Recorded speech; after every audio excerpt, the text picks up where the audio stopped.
Welcome back to Northern Tales, where powerful stories of women from northern Nigeria come alive. Stories of silence, sacrifice, and strength. If you are new here, hit that subscribe button and join us every Thursday and Sunday for journeys that echo long after the story ends. Previously in Fatima's journey, after betrayal and a staged arrest, Fatima faced tears, family suspicion, and suspension from her ministry job. In the shadows of lies and survival, Nkechi stood firmly by her side, sometimes as comfort, sometimes as strategist. But even in the silence, truth and love broke through. A cousin's desperate cry, an uncle's stern warning, and a fragile hope for reinvention. 2 weeks had passed since the suspension. Fatima had done little, mostly keeping to herself, locked away in the guest room. Nkechi tried everything to coax her out. Playful jokes, gentle talks, even serious pep talks about reinvention. But every time she mentioned starting afresh, Fatima shut down. Some nights, Nkechi sat with her in silence, and other times she reminded Fatima of their school days, how she used to spend holidays at Fatima's house after her parents moved back to Enugu from Kano. Still, nothing seemed to work. Until 3 weeks later, when Nkechi forced her out of the house to the point and killed joint, a popular suya and catfish joint spot. They ate in silence at first, but then a vendor selling main aphrodisiac stormed up to their table, desperately trying to convince them to buy charms to tie down their husbands. The absurdity was too much. Both women burst into laughter, real unrestrained laughter, and they kept replaying his ridiculous sales speech all the way home. That singular incident cracked open the wall Fatima had built around herself. For the first time in weeks, she felt a lightness she had almost forgotten, and with it, a small step out of her depression. The next morning, Nkechi came out of her room to find a sight she hadn't seen in weeks. Fatima was fully dressed, face carefully made up, wrapped in a brown hijab and a sharp business suit. She sat at the dining table with a cup of green tea steaming beside her, writing in a notepad. Ikechi froze, eyes wide. Ah, my boss, you're up early. Fatima looked up, smiled faintly, and replied with quiet strength. Yes, it's time for the reinvention. She began listing things she wanted to do, her tone calm but decisive. She wanted to evaluate her estate. She wanted a clear picture of how much cash she had at hand. She wanted to know which house she could upgrade and move into, preferably somewhere close to Nkechi. She said she will drive to her flat in Garki, collect all her valuables, dash out the rest, renovate the place, and then decide what to do with it.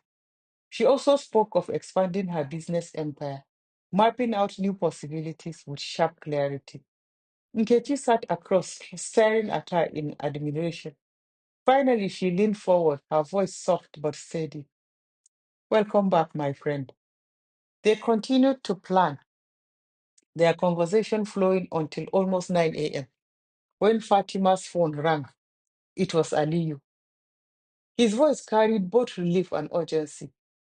Yaya Fati, I sold my car and the land too. I now have 17 million. Fatima's breath caught. She had completely forgotten his promise from that emotional phone call weeks ago. A wave of guilt washed over her.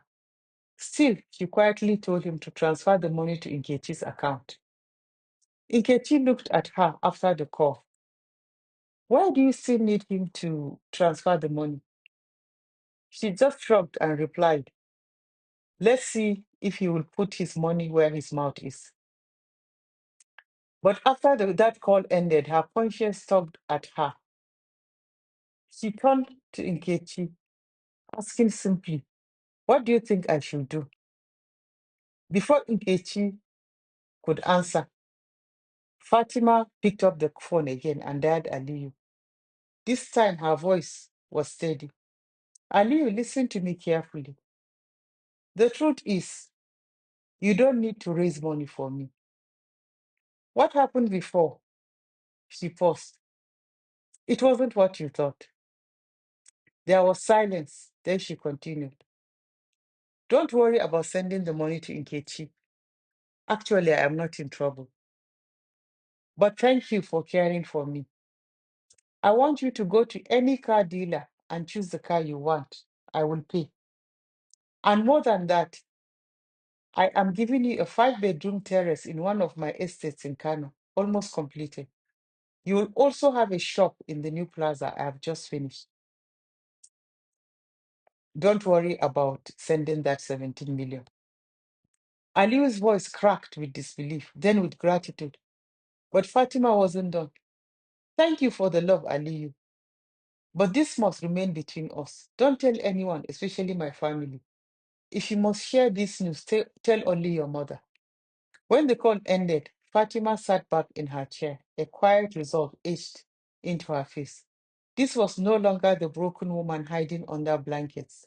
This was a woman stepping back into power, choosing in her own way to rewrite the story. A week later, the full valuation of Fatima's estate came back. The numbers were staggering. She was worth 14 billion naira, and there was 350 million in disposable cash. From the day she made her plan, Fatima hadn't slowed down. She returned to Zuri Holdings, her company, every morning 8 a.m., leaving only in the evenings. Her office had been renovated and upgraded, polished floors, sleek furniture, and a quiet aura of command. One afternoon, she popped her head into Nkechi's office with a rare glint in her eyes. Let's go for lunch. Nkechi drove them to their favorite Nigerian food spot. They ordered pounded yam and afang soup, which was Fatima's favorite. And throughout, they spoke of business. That was what most of their conversations had become now: plans, ventures, investments, and the future. They were waiting for their bill when Fatima's phone rang. She glanced at the screen and her face shifted instantly. Nkechi didn't need to ask, she knew already. Fatima turned the phone so Nkechi could see. Mama. Her hand trembled as though the phone was burning cold. She dropped it in onto the table and let it ring out. Her voice was quiet but heavy. She looked at Nkechi and said, do you know, since that call during the FCC arrest, none of them, not even once, have called me to ask how I am. Nkechi said nothing. He knew the truth already. She had been controlling the story through Fatima's cousin. He had been feeding Yaya Awal a steady narrative, lies wrapped as fact. And because they worked together in Abuja, Awal believed him. According to the cousin, Nkechi had bailed Fatima out, paid the money, and Fatima was now working under her. The phone rang again, just as the waiter set the bill on the table. This time Fatima sighed, picked it up, and pressed answer. Assalamu alaikum. Mama ina wuni. She could hear voices in the background. She knew immediately the call was on speaker. Awal and Karima were listening in. Her mother's voice came heavy but measured. How is the EFCC case? Is it over now? Fatima's voice was flat. Yes, Nkechi and some others contributed money and paid. I'm now working for Nkechi and I live with her too. There was a pause. For a brief moment, her mother's voice carried something close to guilt. Alhamdulillah, I just wanted to see how you are doing. I am fine, Fatima said simply. A long, awkward silence followed. Nkechi reached across the table softly. Are you okay? Fatima smiled faintly, her eyes glinting with something new. I am fine. Can you just take me somewhere? Minutes later, they pulled into the BMW showroom. Fatima walked straight past the polished rows of cars and pointed at one, a black BMW 5 Series. I'll take this one, Nkechi. Nkechi looked at her. She gasped. Fatima, are you serious? Fatima only smiled, the corner of her lips curling with quiet defiance. New me, new car. I am reinventing, right? Fatima did not stop there. Her reinvention became a rhythm, steady and unshakable. She expanded her empire into something new, something she had dreamed about for years but never dared to attempt. A modern furniture company in Lagos. For years, she had sketched in secret, notebooks filled with drawings of multipurpose furniture for small spaces, sofas that folded into beds, dining tables that shrank into sleek consoles, storage hidden within elegance. She converted a warehouse into her factory and through her contacts partnered with Chinese manufacturers who helped her bring her designs to life. Her furniture became the signature of her own real estate builds, unique, modern, proudly Nigerian with a global edge. But while her business flourished, her family ties frayed. The EFCC incident had left scars that time had not healed. It had been more than a year, and the silence between her and her mother still yawned like an unbridgeable canyon. On her 46th birthday, Fatima crossed another threshold. She moved into her newly completed mansion, a sprawling, extravagantly furnished home that spoke of triumph and taste. Every corner was intentional, tiles flown in from Italy, rugs imported from Turkey, and technology woven into the walls, making it a fully smart home. The housewarming was elegant but intimate. She invited only her closest circle, Nkechi at her side, as always, her cousin Aliu from Kano, her cousin from Abuja, and a handful of trusted friends. No other family member, no pretenses, only those who had stood by her when the shadows were darkest. But of course, news travels fast. 2 days after the party, the whispers, and then the call came. Fatima's feet moved steadily on the elliptical machine in her private gym, sweat glistening on her forehead as the quiet hum of the machine filled the air. Her phone buzzed on the side table. She glanced at her watch, 6:27 a.m., and then at the caller ID. Mama. Her chest tightened. She remembered another early morning call over a year ago, the one that had spiraled into the storm of EFCC lies, suspension, and silence. She turned her gaze forward and kept moving. The phone rang until it cut off. Moments later, it rang again. Then again.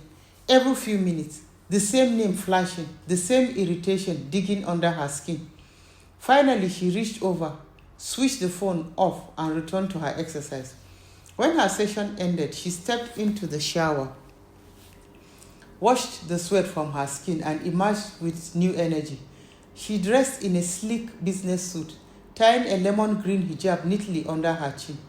At the dining table, her maid, hired by Nkechi, placed a bowl of Greek yogurt with sliced fruits in front of her. She ate slowly, savoring every spoonful. Eating well, exercising well, and keeping her health in check had become a ritual since the health scare after the EFCC incident. Her blood pressure had risen dangerously high, then forcing her to rethink everything. Now she was off medication, strong and disciplined. As she ate, her thoughts drifted. Her life had changed so completely since that day of chaos.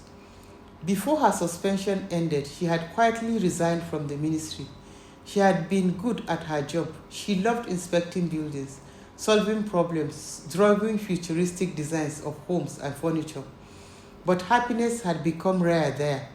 Now, with Nkechi managing the finances and day-to-day business, Fatima was free to focus on what she loved most, creating. Life was good. She stirred the fruit through her yogurt, smiling faintly at the thought. And yet, there it was again, the ache that came whenever she thought of her family. It had been more than 2 years since she had stepped foot in Kano. Around 11 a.m., Nkechi popped her head into Fatima's office. Fatima, what is wrong? Your phone is switched off. Fatima paused, realizing she had forgotten to turn it back on after her morning workout. She fished it from her bag, powered it on, and looked at Nkechi. Who was trying to call me? Nkechi stepped in, her face tight with worry. No, it's your mother. She had been called. Fatima's chest tightened. She remembered the early morning calls she ignored.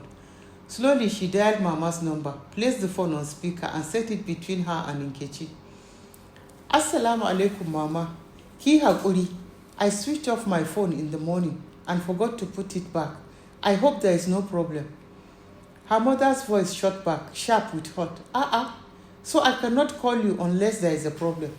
Fatima's tone softened immediately. That is not what I mean, Mama. I am sorry. Silence hung for a moment. Then her mother's voice returned, weary and heavy. You know things have not been going well for your brother, and Karima's husband's business has suffered some setback. Things are tight for me, wallahi. Even feeding is difficult. Fatima closed her eyes briefly. Allah, Sarki, I am so sorry to hear that. But Mama, why didn't you call me since? I kept quiet because I thought your children were taking care of you. She stressed the word children. Then her voice steadied, calm but firm. However, I know it is my duty to take care of my parents. I have calculated all your feeding, bills, even your house helps. 600,000 will be sufficient every month. But I know you have other things that you do on the side, Mama, like wedding ceremonies, naming ceremonies. So I will give you 1 million naira every month. This I will pay directly into your account on the 28th of each month, inshallah. But Mama, please, I will not give you any money in between that. On the 28th of each month, I will send the money to you. And I will also ask my company to register you with our health insurance in Kano. That will cover your medical bills. Suddenly, a man's voice burst from the background, shocked. Your company? Fatima smiled faintly. Yeah, Awad, I know you were listening. I'm sure Karima is there too. Another meek voice came through. I am here. Fatima straightened in her chair, her voice clear. Yes, my company. Zuri Holdings is my company.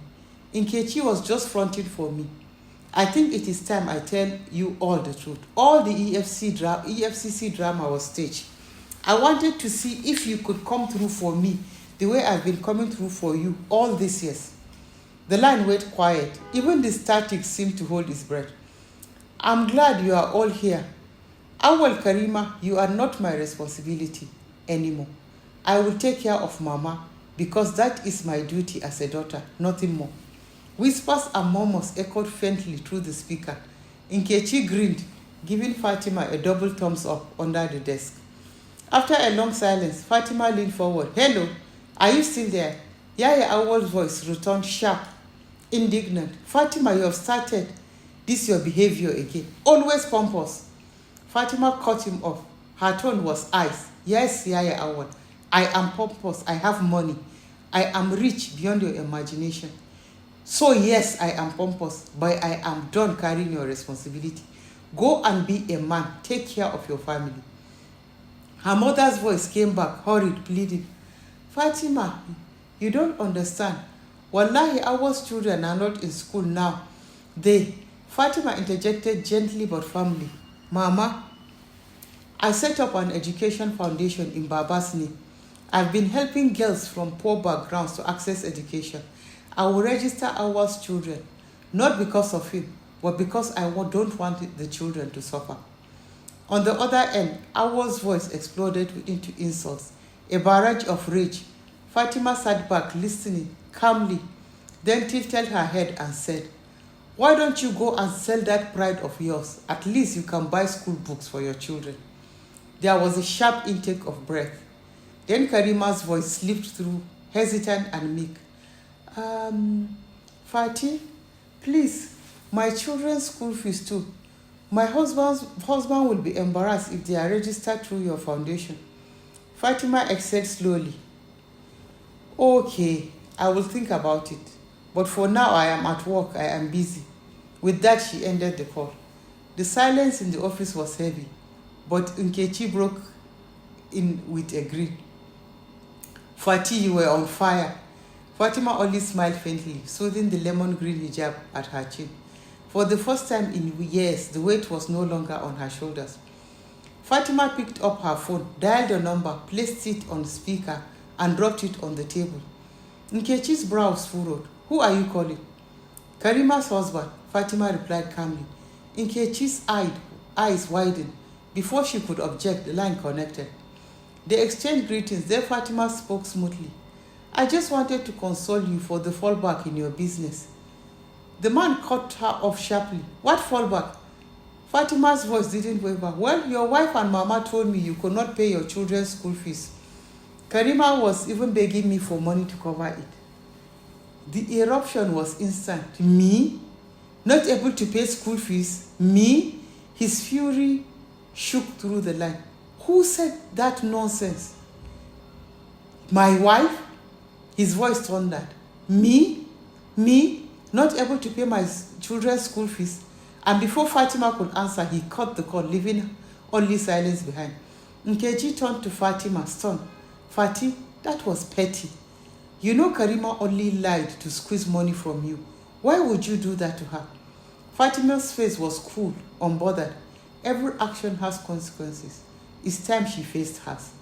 And the consequence came. At 2 p.m., Mama's call tore through the silence. Her voice was shrill with anger. What have you done? I hope you're happy. You have caused problems between Karima and her husband. Fatima feigned confusion, her tone innocent. Me?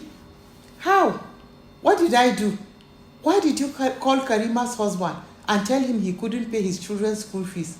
Mama shouted. Fatima chuckled softly, struggling to sound serious. Mama, but that's what Karima told me. I only called to convince him to let his children register under my foundation. Her mother's tone hardened, dripping with insult. You are pompous, Awal was right. You hide your wealth because you are stingy. That's why you refuse to help your family. Fatima didn't interrupt. She sat still, listening until Mama's tirade ended. Then her voice came, low but firm. I am sorry, Mama, that this is how you choose to see the situation. But I thought the real question should be this. If Karima's husband is paying her children's school fees, then what is Karima doing with the money she's asking me for? She paused, then continued with finality. As long as you are alive, Mama, I will take care of you. But I am done carrying the unnecessary burden of your children. And tell Karima, if she ever asks me for money again, I will call her husband and tell him myself. The line went dead. Mama had hung up without a goodbye. Fatima sat back, unbothered. Within the hour, she sent forms for school registration through her foundation to both Awal's wives. He had 2 wives. She also promised them monthly upkeep directly so they could care for their children without begging him. And she kept her promise. Every 28th, Mama received her 1 million. The foundation covered Awal's children's education. Karima never called her again. When Awal tried to run to Bappa Haruna and complain, Bappa shut him down flat. Later, Fatima heard that Mama and Awal had quarreled bitterly. He had begun demanding money from her almost daily, but her allowance was no longer enough to feed his extravagance.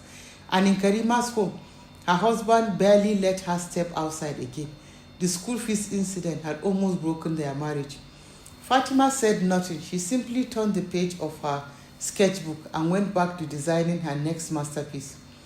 3 months had passed since that fateful phone call. The relationship between Mama and Fatima had shifted. Now that Mama knew Fatima was the one holding the wealth, she suddenly became the favorite daughter. Whenever Mama's calls came in, and they came often, Nkechi would grin and tease.